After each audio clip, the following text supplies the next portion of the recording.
ಶಂಕಿತ ಉಗ್ರರ ಬಳಿ ಸಿಕ್ಕಂತಹ ಪಿಸ್ತೂಲ್ ಗುಂಡುಗಳು ಈಗಾಗಲೇ ಎಫ್ಎಸ್ಎಲ್ಗೆ ರವಾನೆಯಾಗಿದೆ. ಪಿಸ್ತೂಲ್ಗಳಲ್ಲಿ ಈ ಹಿಂದೆ ಫೈರ್ ಮಾಡಲಾಗಿದೆಯಾ ಅನ್ನೋ ತನಿಖೆ ಕೂಡ ನಡೀತಾ ಇತ್ತು. ಸೊ ಶಂಕಿತ ಉಗ್ರರ ಬಳಿ ಏನು ಬೆಂಗಳೂರಿನಲ್ಲಿ ವಿಧ್ವಂಸಕ ಕೃತ್ಯವನ್ನ ಎಸೆಯೋದಕ್ಕೆ ಸಂಚನ್ನ ರೂಪಿಸಿದ್ರು ಉಗ್ರರು. ಸೊ ಆ ವಿಚಾರಕ್ಕೆ ಸಿಗ್ತಾ ಇರುವಂತಹ ಅಪ್ಡೇಟ್ಸ್ ಇದು. ಈಗಾಗಲೇ 42 ಗುಂಡುಗಳು 7 ಪಿಸ್ತೂಲ್ಗಳು ಏನ್ ಪತ್ತೆಯಾಗಿತ್ತು ಅದನ್ನ ಎಫ್ಎಸ್ಎಲ್ಗೂ ಕೂಡ ರವಾನೆ ಮಾಡಲಾಗಿದೆ. ಸೊ ಈಗ ನಿನ್ನೆ ವಾಕಿ ಟಾಕಿಗಳನ್ನ ಕೂಡ ಅಧಿಕಾರಿಗಳು ಪರಿಶೀಲನೆಯನ್ನ ನಡೆಸಿದ್ರು. ವಾಕಿ ಟಾಕಿಗಳನ್ನ ಟ್ರಿಗರ್ಗಳಾಗಿ ಮಾಡಿಫೈ ಮಾಡಿರುವುದು ಅದನ್ನ ಬೆಳಕಿಗೆ ಬಂದಿದೆ. ಈ ಸಂದರ್ಭದಲ್ಲಿ ಎಫ್ಎಸ್ಎಲ್ ಟೀಮ್ ಅನ್ನ ಕರೆಸಿ ಪರಿಶೀಲಿಸಿದ್ದಾರೆ ಸಿಸಿಬಿ ತನಿಖಾ ತಂಡದವರು. ಹಾಗಾಗಿ ಮತ್ತಷ್ಟು ಮಾಹಿತಿಗೋಸ್ಕರ ಈಗಾಗಲೇ ಪಿಸ್ತೂಲ್ಗಳು ಹಾಗೆ ಗುಂಡುಗಳನ್ನ ಈಗಾಗಲೇ ಎಫ್ಎಸ್ಎಲ್ ವರದಿಗೆ ಅಂತ ಹೇಳಿ ಕಳಿಸಲಾಗಿದೆ. ತಾವು ಗಮನಿಸ್ತಾ ಇದ್ದೀರಲ್ಲ. ಸೊ ಇದೆಲ್ಲ ಆದ್ಮೇಲೆ ಬೆಣ್ಣೆನಗರಿ ದಾವಣಗೆರೆಯಲ್ಲೂ ಕೂಡ ಶಂಕಿತ ಉಗ್ರನೊಬ್ಬ ಸಿಕ್ಕಿಬಿದ್ದಿದ್ದ.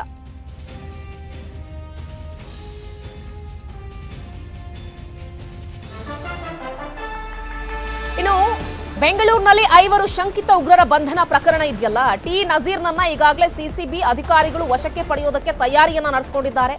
ಎಲ್ಇಟಿ ಜೊತೆ ಸಂಪರ್ಕ ಇಟ್ಕೊಂಡಿದ್ದಾನೆ ಈತ ಅನ್ನೋದ ಆಧಾರದ ಮೇಲೆ ತನಿಖೆಯನ್ನ ಕೂಡ ಈಗಾಗಲೇ ನಡೆಸ್ತಾ ಇದ್ದಾರೆ ಅಧಿಕಾರಿಗಳು. 2008ರ ಸರಣಿ ಬಾಂಬ್ ಸ್ಫೋಟದ ರೂವಾರಿ ನಜೀರ್ ಈತ ಜೈಲಲ್ಲಿ ಇದ್ಕೊಂಡೇ ಸಾಕಷ್ಟು ರೀತಿಯಾದಂತಹ ಪ್ಲಾನ್ಗಳನ್ನ ಮಾಡ್ಕೊಳ್ತಾ ಇದ್ದ. 5 ಶಂಕಿತ ಉಗ್ರರ ಮೈಂಡ್ ವಾಶ್ ಮಾಡಿರೋದು ಇದೇ ನಜೀರ್ ಅನ್ನೋ ವಿಚಾರಗಳು ಗೊತ್ತಾಗ್ತಾ ಇದೆ.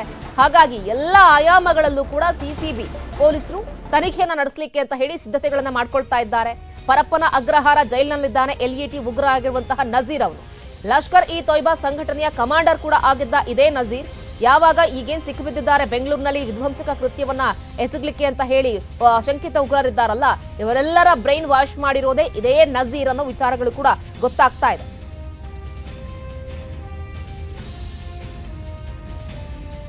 ಬನ್ನಿ ಬಗ್ಗೆ ಮತ್ತಷ್ಟು ಮಾಹಿತಿಯನ್ನು ಕೊಡ್ತಾರೆ ನಮ್ಮ ಪ್ರತಿನಿಧಿ ಮುನಿರಾಜು ನೇರ ಸಂಪರ್ಕದಲ್ಲಿ ಜಾಯ್ನ್ ಆಗ್ತಾ ಇದ್ದಾರೆ. ಮುನಿರಾಜು, ಈ ಉಗ್ರರ ವಿಚಾರಕ್ಕೆ ಸಂಬಂಧಪಟ್ಟ ಹಾಗೆ ನೋಡ್ತಾ ಹೋದ್ರೆ ಮತ್ತಷ್ಟು ವಿಚಾರಗಳು ಹೊರಗಡೆ ಬರ್ತಲೇ ಇದೆ ಅಂತ ಅನಿಸ್ತಾ ಇದೆ. ಪರಪ್ಪನ ಅಗ್ರಹಾರದಲ್ಲಿರುವಂತಹ ನಜೀರ್ ಯಾವ ರೀತಿಯಾಗಿ ಬ್ರೈನ್ ವಾಶ್ ಮಾಡ್ತಾ ಇದ್ದ, ಯಾವ ರೀತಿಯಾಗಿ ಕೃತ್ಯಗಳನ್ನ ನಡೆಸಲಿಕ್ಕೆ ಸಪೋರ್ಟ್ ಮಾಡ್ತಾ ಇದ್ದ ಅನ್ನೋದು ಗೊತ್ತಾಗ್ತಾ ಇದೆ. ಏನ್ ಮಾಹಿತಿ ಕೊಡ್ತಾ ಇದ್ದಾರೆ ಸಿಸಿಬಿ ಪೊಲೀಸರು ಈ ವಿಚಾರಕ್ಕೆ ಸಂಬಂಧಪಟ್ಟ ಹಾಗೆ?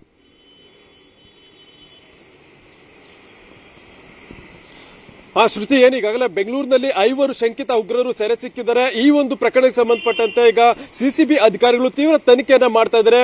ಮತ್ತೆ ಈಗಾಗಲೇ ಈ ಒಂದು 5ರನ್ನ ಏನು ಜೈಲಿನಲ್ಲಿ ಒಂದು ಮೈಂಡ್ ವಾಶ್ ಮಾಡಿದಂತ ಪ್ರಮುಖ ಆರೋಪಿ ಏನಿದ್ದಾನೆ ನಜೀರ್ ಎಂಬಾತ, ಆತನನ್ನ ಈಗ ವಶಕ್ಕೆ ಪಡೆಯೋದಕ್ಕೆ ಈಗ ಸಿಸಿಬಿ ಅಧಿಕಾರಿಗಳು ಒಂದು ತಯಾರಿಗಳನ್ನ ಮಾಡ್ಕೊಳ್ತಾ ಇದ್ದಾರೆ.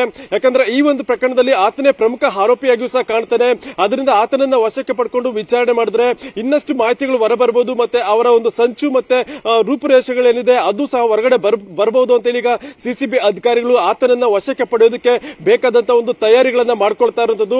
ಏನು 2008ರ ಒಂದು ಸರಣಿ ಬಾಂಬ್ ಸ್ಫೋಟ ಏನಿತ್ತು, ಈ ಒಂದು ಪ್ರಕರಣದ ಪ್ರಮುಖ ಆರೋಪಿ ನಜೀರ್ ಆಗಿರ್ತಾನೆ. ಆತ ಈಗಾಗಲೇ ಪರಪ್ಪನಗರ ಜೈಲಿನಲ್ಲಿ ಇರಬೇಕಾದ್ರೆ ಈ ವೇಳೆ ಏನು ಬೇರೆ ಬೇರೆ ಪ್ರಕರಣಗಳಲ್ಲಿ ಆರೋಪಿಗಳಾಗಿ ಹೋಗಿದ್ದಂತ ಈ 5 ಆತನ ಒಂದು ಸಂಪರ್ಕಕ್ಕೆ ಸಿಕ್ಕಿ ಆತನಿಂದ ಒಂದು ಮೈಂಡ್ ವಾಶ್ಗೆ ಒಳಗಾಗ್ತಾರೆ.